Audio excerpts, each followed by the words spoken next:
She said it the way people say things they've been rehearsing for weeks. Calm, almost casual, like she was reading a grocery list.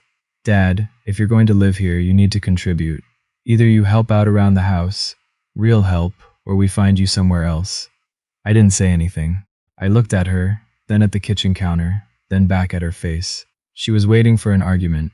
I didn't give her one. That was on a Tuesday evening in October. I remember because the leaves on the maple out front had just gone fully red, and I'd been meaning to take a photo of it. I never did. My name is Gerald, and I'm 62 years old. I spent 31 years teaching high school chemistry in Columbus, Ohio. My wife, Sandra, and I raised 2 kids in a 3-bedroom ranch house on Clover Hill Drive.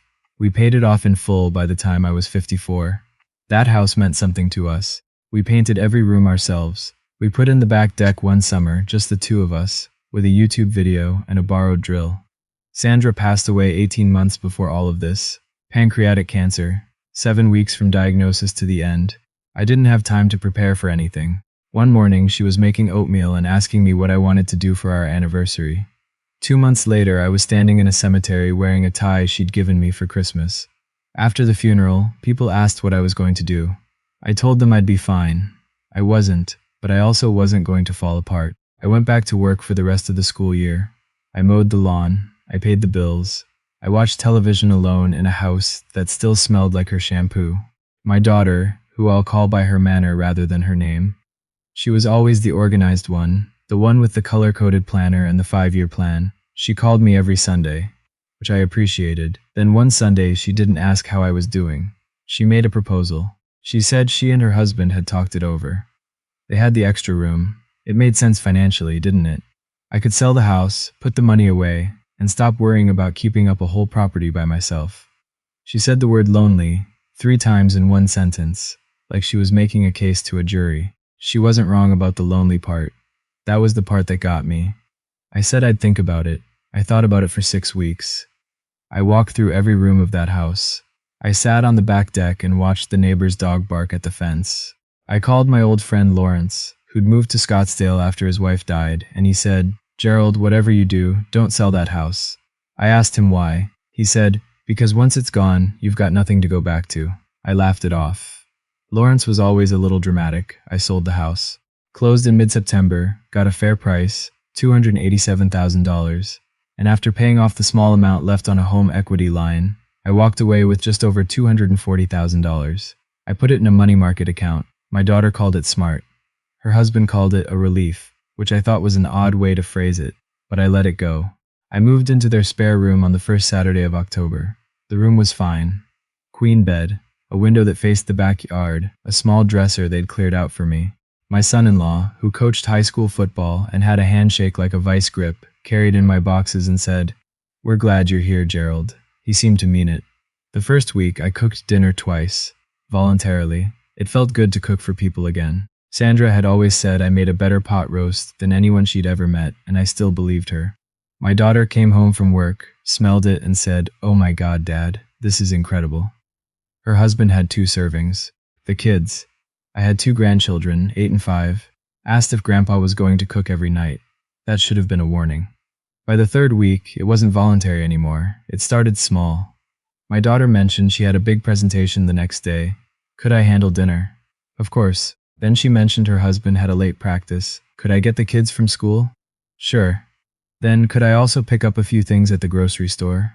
No problem. I didn't mind any of it. That's the thing I want to be clear about. At that point, I genuinely didn't mind. I was filling my days. I had a reason to get up in the morning. Cooking and driving and grocery runs. They gave the hours shape. I told myself I was being useful, which I believed was the same thing as being needed, which I believed was close enough to being loved. That confusion cost me months. By November, there was a rhythm. I made breakfast before anyone was up. I packed the kids' lunches. I got them to school. I tidied the downstairs. Not because anyone asked, but because I had nowhere to be, and a clean kitchen helped me think. I had dinner ready by 6. After dinner, I cleaned up. My son-in-law watched TV. My daughter answered emails. The kids did their homework. I went to my room. No one said thank you anymore. Not because they were cruel. I want to be careful about that. But because it had simply become the water they swam in. Grandpa did the things. That was how the house worked now. The first time I felt something shift inside me was a Wednesday in November. I was unloading the dishwasher, and my son-in-law walked past me, opened the refrigerator, grabbed a Gatorade, and walked back out without a word. He wasn't being rude. He was just living in his house, where someone else unloaded the dishwasher. I stood there holding a stack of plates and thought, when did I become the background? I didn't say anything. I put the plates away. December arrived. My daughter started talking about Christmas. She was hosting her husband's family, his parents, his sister, her boyfriend, maybe his aunt. 14 people. She mentioned it the way you mention a project at work. There's a lot to coordinate. Logistics are complicated. We'll need to start planning. Dad, you're incredible at this stuff, she said one evening. You could basically run the whole kitchen. I said I'd help. I don't know why I didn't ask what help meant. I assumed it meant helping. I did not understand that in her mind I was the kitchen. I was the prep and the cooking and the timing and the cleanup. Her job was to set the table and select the wine. I want to tell you about Christmas Eve because it was the moment I stopped misunderstanding what was happening. I'd been cooking since 8 in the morning. A 22-pound turkey, 2 kinds of stuffing, mashed potatoes, green bean casserole, glazed carrots, a pecan pie I'd made from scratch the day before. It was past noon when my son-in-law's family started arriving. I was still in the kitchen, in an apron, my hands smelling like sage and butter. His mother walked in and said, "Oh, who's this?" to her son. Not to me. About me, he said, "That's Gerald, my father-in-law. He's staying with us," she said. "Oh, lovely," and went to find her seat in the living room. I kept stirring the gravy. Dinner was served at 3. 14 people at the extended dining table. I carried out every dish. I refilled the bread basket twice. When his father asked who'd made the turkey, my son-in-law said, "Oh, Gerald put it all together." There was a polite murmur around the table. No one looked at me. No one said it directly to me. I was standing 6 feet away at the kitchen doorway. After dinner, people sat around and talked. I cleared the table. I wrapped the leftovers. I loaded the dishwasher. By the time I came back out to the living room, they were already on dessert. Someone had cut my pecan pie without asking me if I wanted a piece. There wasn't a slice left. I went to my room and sat on the edge of the bed and looked at the window. Outside, the neighbors' Christmas lights were blinking. Red, green, white. Red, green, white. I thought about Sandra, what she would have said.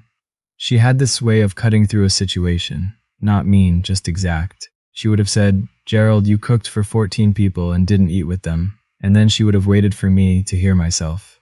I heard myself, just 6 weeks late. January was when things escalated. Or maybe I just started noticing. The laundry.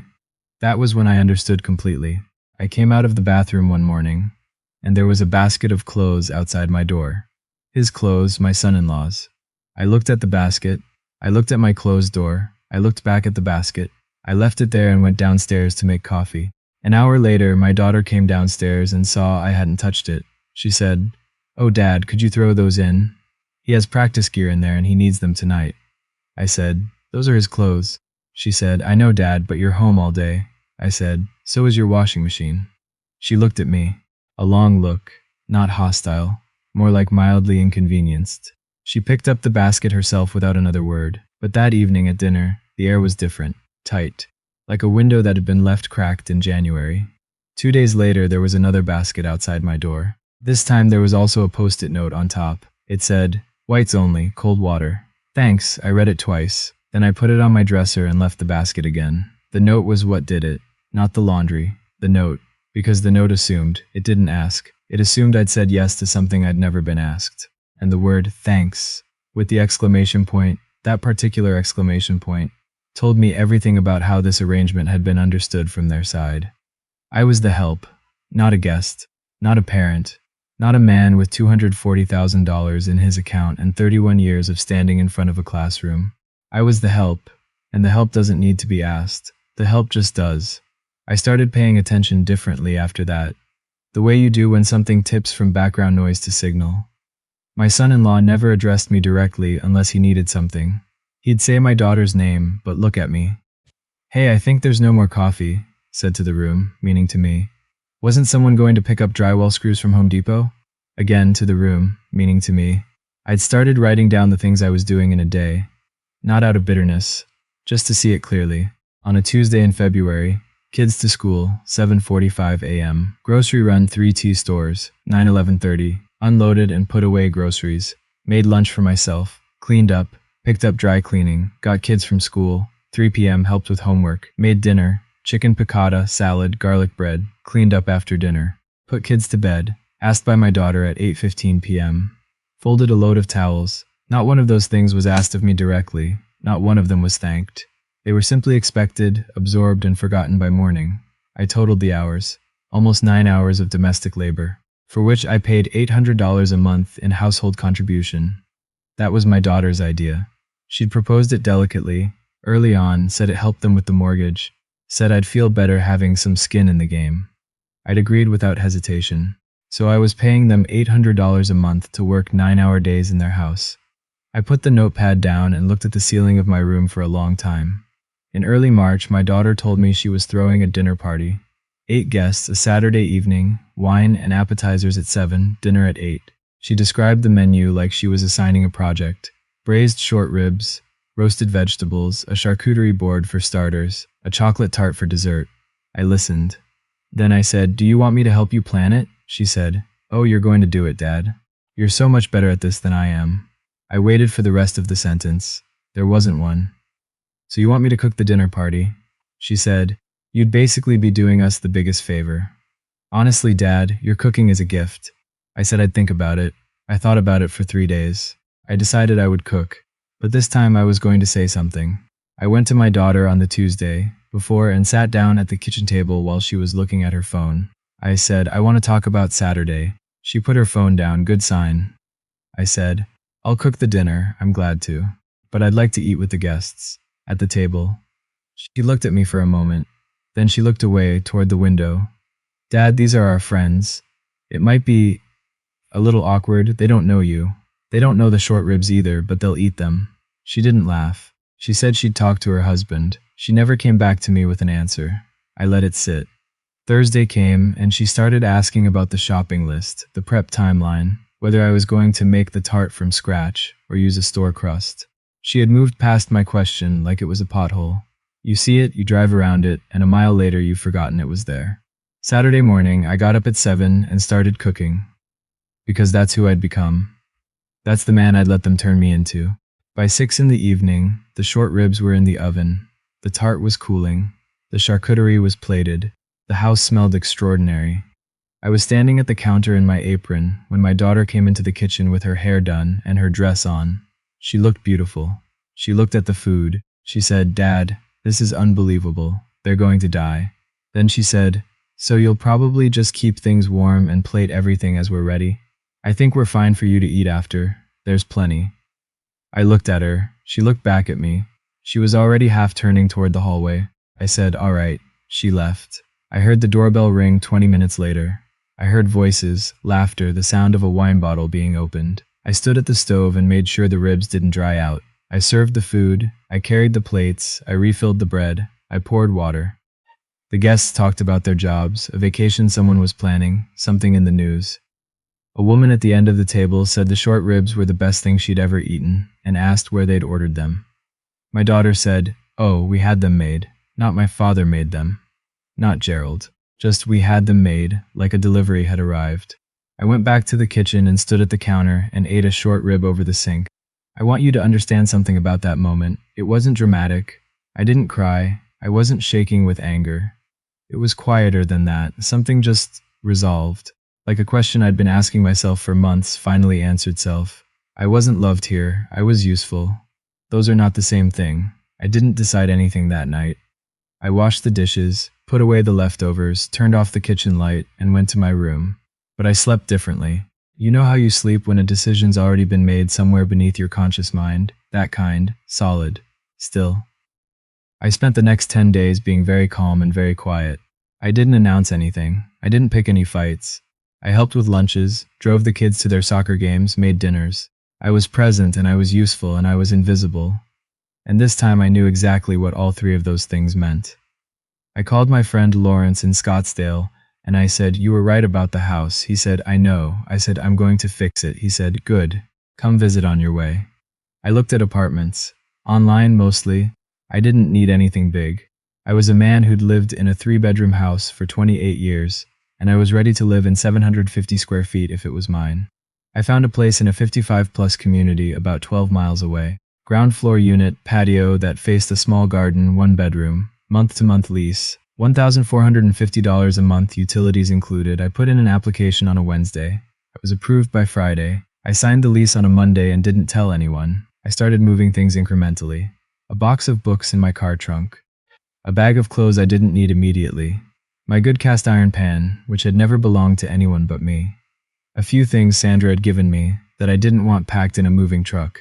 It took about a week and a half to move what mattered quietly, in pieces, so that the room still looked full. The week I planned to leave, my daughter asked me to help plan her husband's birthday party, his 40th. She wanted it to be big, 30 people, catered at their house. But really nice food, Dad, not like store-bought stuff. I said, when's his birthday? She said the 23rd, I said. I'll be gone by then. She looked up from her phone. What? I said, I found an apartment. I'm moving next Saturday. She stared at me. Several things moved across her face. Surprise, then something that looked almost like offense, then a quick reorganization into something more composed. Dad, she said, why didn't you say anything?